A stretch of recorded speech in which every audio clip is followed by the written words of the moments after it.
Finding the right shoes for a live action roleplay is not easy.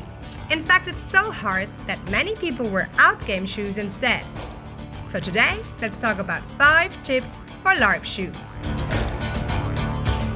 And for that, I got an expert. This is Christian. Christian has one of the world's biggest shops for historical shoes, CP Abenteuer. He's been making Larp shoes for more than 18 years, and these are his 5 best tips and tricks for you. Number 1. Covering up normal shoes. If for some reason you can't get rid of your outgame shoes, try covering them up. Of course, you can craft something yourself, or you buy fitting gaiters. The cool thing about the gaiters is that you can put them on any kind of shoe, and so they're perfect for Larp beginners. Number 2. How to prevent blisters. Walking and fighting for hours can lead to hurtful blisters. But what can you do to prevent that? Well, fear not, because Christian has a cheap solution for you. Deer tallow.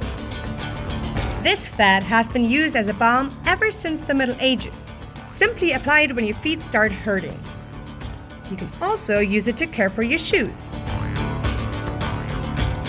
Tip number 3. Drying wet shoes. It's rainy and cold out there and your shoes are completely wet. I hate that feeling. But there's one mistake many people make and you should totally avoid it.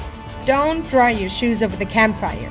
It will definitely lead to your shoe soles melting and the leather drying out.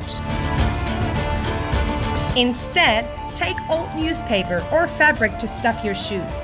Then put them next to the fireplace in some distance to dry slowly. Tip number 4. Emergency repair.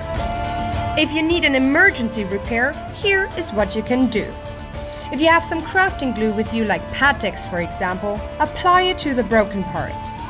Let it dry for about 1 minute and then use force to press your shoe together. Of course, you can also fix your soles by using tape, or you go full on MacGyver and use a bandage from your first aid kit. You can try to cover it by using wet dirt.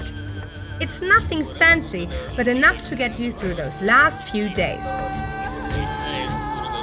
Tip number 5. Get rid of cold feet. German winters are cold and I freeze easily, but Christian had a tip for me as well.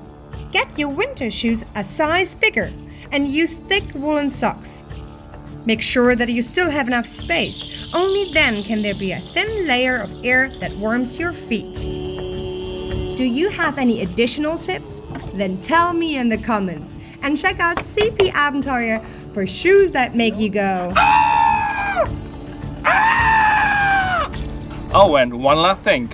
How a shoe almost killed me? Well, that's a story for a different day. Yeah, thanks for watching, guys. Subscribe for new videos about live action roleplay and other badass adventures.